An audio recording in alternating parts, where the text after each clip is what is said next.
हम सबका मकसद एक ही है, चिंग टपक दम दम।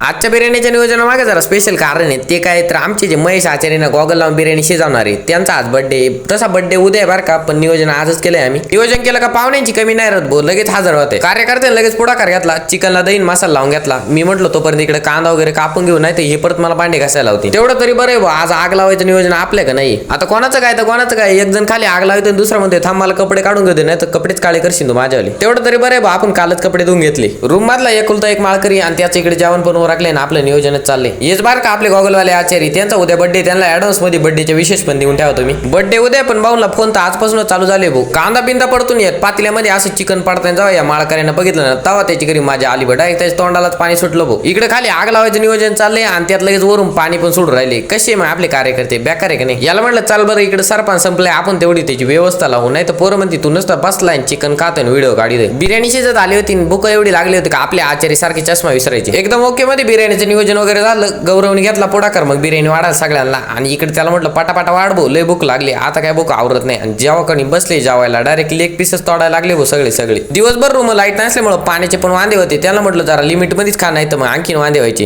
हे पाहुणं तर आता डायरेक्ट रूमच्या बाहेरच येऊन बसले भाऊ. नियोजन सुरू झाल्यापासून शेवटपर्यंत मला एकच ब्याव होतं, जर याने मला भांडे घासायला लावले तर. नाही भाऊ, पोरं काय दया माया नाही करते, दिले भांडे घासायला मला. आता तुम्ही काय लाईक आणि फॉलो करून मी घेतो भांडे घासून.